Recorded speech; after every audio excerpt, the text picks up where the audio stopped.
want to know. So number 2, use a VPN, but make sure it's not Chinese. Okay, Matt, why don't you talk about that? Okay, well, you know what?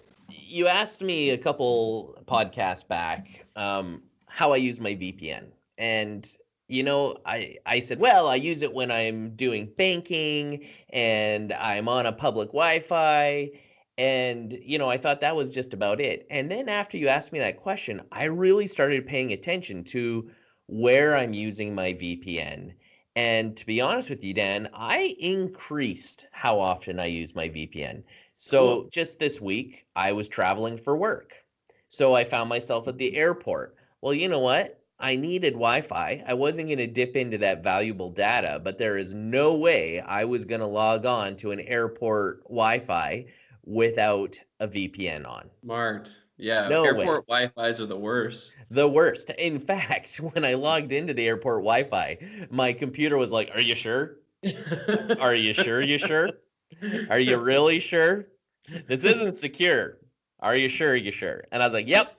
Turning on my VPN. Everyone, well, that's the thing about the airport is everybody uses Wi-Fi, especially in a Canadian airport, Matt, because Yeah, everyone's coming from the States and they can't use their cell phones, and that's it's right. like, They can't use crap, their I cell have to phone. use the Wi-Fi, and of course they're desperate enough to, I you know, gotta download that next episode on Netflix, right? yeah, I gotta get my Uber. I gotta, find out the address to the hotel. People are gonna use the airport Wi-Fi is the perfect place to get people. And here's something else. If you were a smart thief, you would go in and create an ad hoc network that called free Free airport Wi-Fi.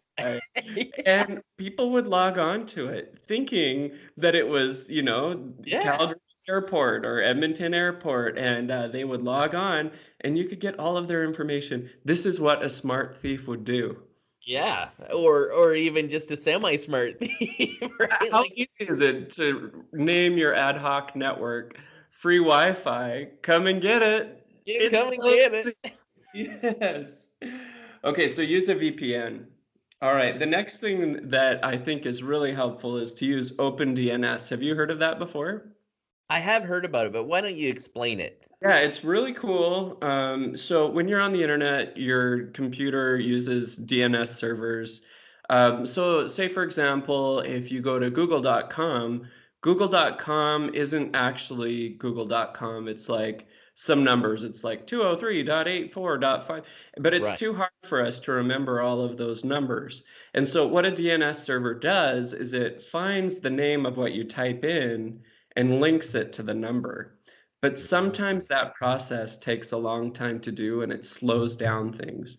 And so what OpenDNS does is it's really fast and it speeds up that whole process. So it can actually speed up your internet account. So why is it good to do from a security point of view? Yeah, I'll get to that. So I'm just listing all the cool things about OpenDNS. So depending on the distance between your place and the DNS server, there could be speed improvements. If your internet service provider's DNS servers are not that reliable, say you're not with, Comcast or a really big one, using an alternate DNS server will improve stability. So it's not going to go on and off as much. If you're using an old security system, or an old operating system with no security updates, using a third-party DNS protection will protect you from phishing attacks. So if you're using like Windows XP or even Windows 8 or something that's not being updated anymore, it's going to stop phishing attacks. And you can actually get rid of geography-based content restrictions. And so that's where if you want to watch Netflix instead of Netflix Canada, you can use OpenDNS in some cases.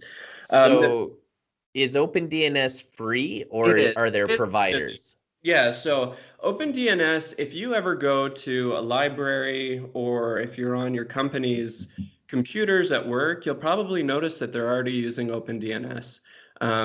Every place that I've gone to that's public in California uses it. Mm-hmm. And it actually is a really good content filter as well.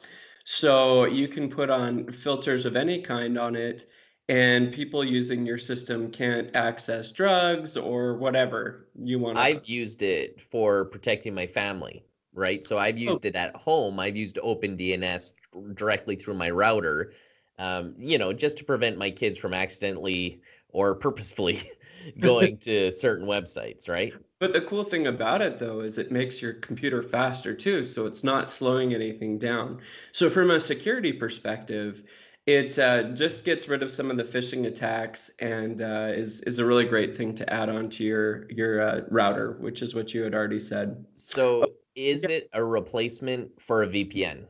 No, I think you should use a VPN if you have a choice. Because the great thing about a VPN is you can use it on your cell phone. OpenDNS on your cell phone is very difficult to do. Mm. And it works for Wi-Fi on your cell phone, but it doesn't work for your cell phone's internet as smoothly. And so if you're, Ah. on the road and you want to open up a bank statement, get on your VPN first. So I would pick a VPN over it. So if you use a VPN with OpenDNS, does it mess up OpenDNS? I don't think so. I've honestly never tried to use both in the same one. You should try it on your. Yeah, it makes sense to me that it would be okay because you're tunneling through your VPN and then accessing Access to OpenDNS, right? DNS. But I don't know for sure about that. But they're both really good ideas to use.